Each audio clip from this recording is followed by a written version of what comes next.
Brendan with Knowles 24/7. Nice to meet you. Good to meet you. What about this job was attractive to you? What are your thoughts about the Florida State program and I guess what it offered you for your career? You know, I grew up in South Florida, and quite honestly, my family is a Florida State family. I had a cousin that played here, played safety here, and I don't know if there are like bigger Florida State fans in the world. My aunt, it was her birthday this summer, and I called her and I said, "Hey, aunt," her name's Catherine, Auntie Cat, and I said, "Happy birthday! I want to come see you." She was like, "Yeah, come on, baby. Love to see you. Just get here before the game starts." And the game is the Florida State game, whatever game it is. So it's just always been a place for me that's been intriguing, and when the opportunity presented itself, I was all in. Ira, on your right side. I had another question someone asked too, Yeah. but who was your cousin that played safety? Chevin Smith. He has so he has a brother, older brother named Al, and a younger brother named, we call him Pumpkin, and they will not let me forget about Florida State and Osceola and Renegade, everything. So it's been that way my whole life. So. And I wanted to ask you, you and Coach Knight can obviously go back to your playing days. Yeah. What was your relationship back then, and how cool is it to be working with him 20 years later? I mean, our relationship, has grown, but we've always been kind of tight. He was my roommate, and we kind of navigated college life together, and then we actually first started working together in Carolina for the Panthers, and then Nebraska, and then now here again. So it's always good to have some familiarity and a friend. It's good here. Peter here, second. Hi, Coach. Peter Holland, Tallahassee Democrat, also South Florida guy. Yes, sir. I'm Mike Norvell, making with the coaching changes and being your Florida guy, and also adding Sertain and adding Coach Harris as well. How much he's really emphasized of getting more Florida guys and getting a chance to recruit more Florida guys to come here. Getting to know Coach Norvell, he's more of find the right guys, find the right fit that mixes with the talent, good guys for the locker room, and South Florida guys, and Florida guys in general, they love football. So I believe if you love football and you're a pretty good person, Coach Norvell will be interested. So to put an emphasis on the entire country puts an emphasis on Florida recruiting in general. So it's just good to have that as our backyard. Can you break down the different safety roles in the defense? I don't know what the names will be necessarily, but I guess, and then what you're looking for skill set wise for each one? I could be here all day. Okay. Not that I have this overwhelming knowledge of it. I have some knowledge of it, but it's pretty technical.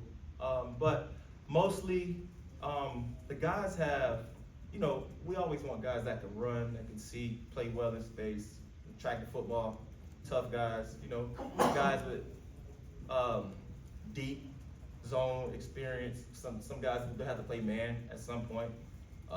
We're pretty versatile, multiple in the back. So we got to have some guys that can actually play in space, I would say, probably the most important thing. Ira?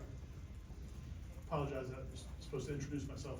My name's Ira Schofel with WarChant.com. Yeah, don't worry about it, man. Don't worry about it. I forget a lot of stuff too. It's all good.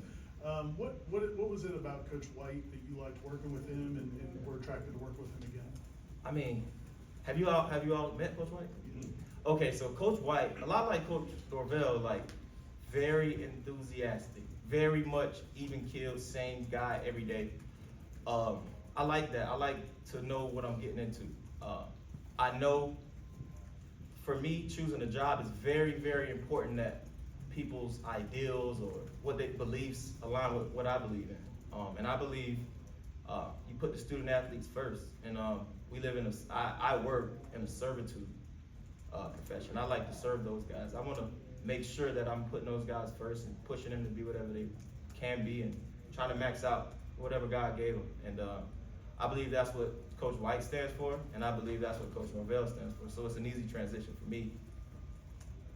Chris, here in the front row. Chris Knee with Knowles 24/7. Say that again, Chris Sneak? Chris Knee. Knee, got it. With Knowles 24/7. What have you learned about the defensive backs, specifically the safeties that Birdie here on the roster? We have a lot of talented guys, you know, a lot of guys that can do a lot of things, and I'm excited to, you know, get my hands on them and get to try to figure out what exactly they can do and some of the things that they can't do, and just get on this journey of trying to improve every day. So I'm really looking forward to that. I met a couple of the guys. I like some of their personalities. I like some of their seriousness about the game of football and improving. I like how a bunch of them are off the field. A lot of like minds. So. Liam, second. Hey Coach, Liam Rooney from the Tallahassee Democrat. Talking about Florida State, there's a history, especially with the secondary, of a lot of great players coming through. Is that something that kind of excites you and maybe motivates you, especially coming off the season that they just had to get those guys, you know, those names kind of etched in stone with some of the greats that have come through here? Yeah. You know, honestly, I try not to look too far out ahead. Try to get, you know, I'm kind of narrowly focused. So I'm just gonna challenge the guys to get better every single day. But the exciting history is, it is what it is. And there's a certain standard that we will have to live up to. And the only thing that I can promise is I'm working every day with the guys to get it to that. So, but like I said, it's a bunch of talented players that they could become household names in the near future. So definitely looking forward to that. Kurt. Hey Coach, Kurt Weiler with the Osceola. Yeah. You talked a little about Coach Rattan. I guess what relationship with another South Florida guy, if any, did you have with him? And I guess what y'all talked about the combination of working together in the secondary. Yeah. Am I doing well with my hands? My hands good? I think I'm gonna switch it. I mean, Coach is a legend, man. I used to watch Coach when he was with the Dolphins, and then I had the privilege to evaluate his son when I was the coach for the Carolina Panthers, and like, that guy's one of the best too. So he brings a wealth of knowledge. One of the coolest guys I've met, and I've known him. Like I don't know if we know each other, but I've known of him, and I recruited his school a bunch. I'm really looking forward to picking his brain about the things that he's known. You know, his experience, you can't duplicate that. So just try to take what I can from him and add it to the group. And I'm looking forward. I'm excited about working with him. Second row, Corey.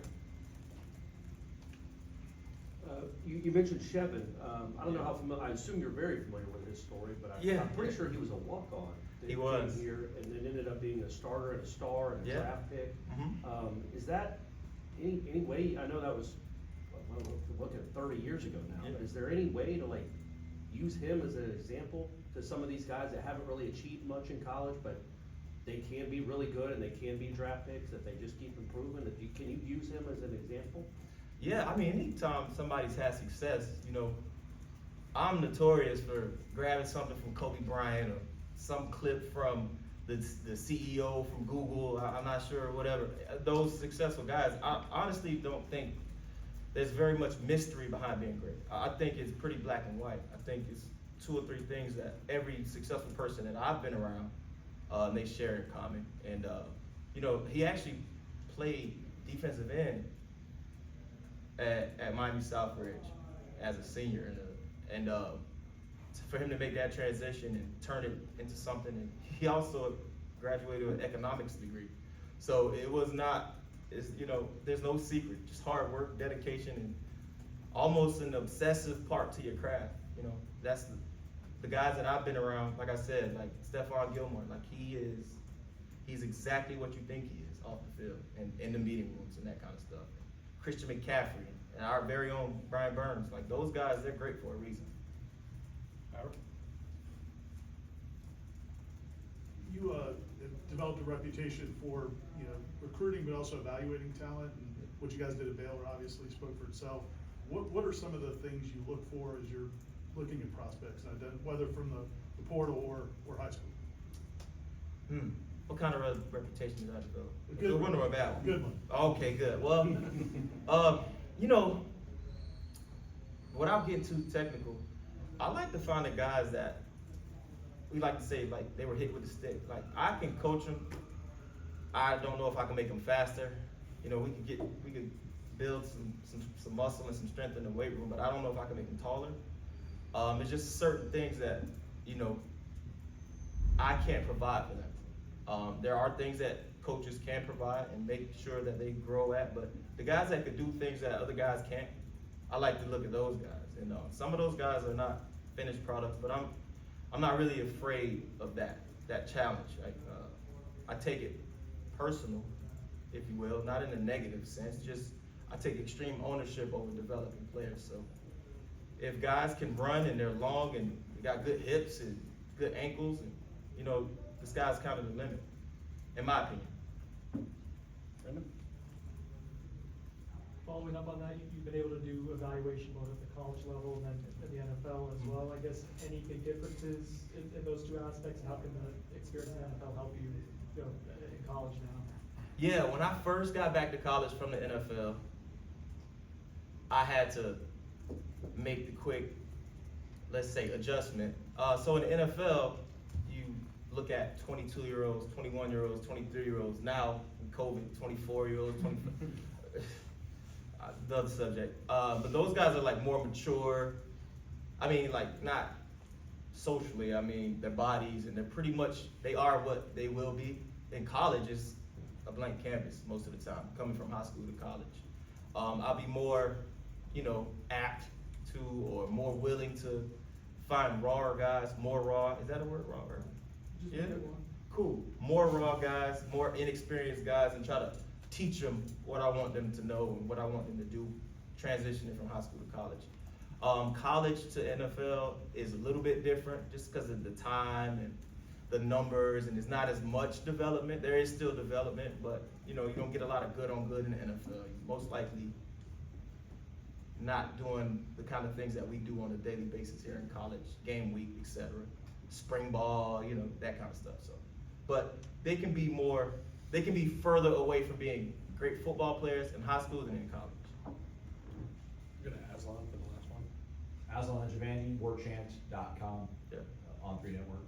With recruiting being so important, for so long we heard about it's relationship based, but now there's other things obviously factored into recruiting. But what do you think is it about you personally, and maybe you along with Coach White, Coach Snyder, what have you guys kind of created to recruit so well? What is your kind of, I guess, your pitch to the players that seem to be so successful?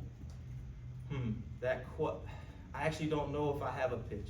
I'm just always myself. And a certain demographic, certain group of people kind of identify with that. You know, people, you know, I think as a society, we're getting smarter. Like the younger guys are more experienced at a lot. They know when you lie to them, and they can smell it a mile away. So I just try not to lie to them.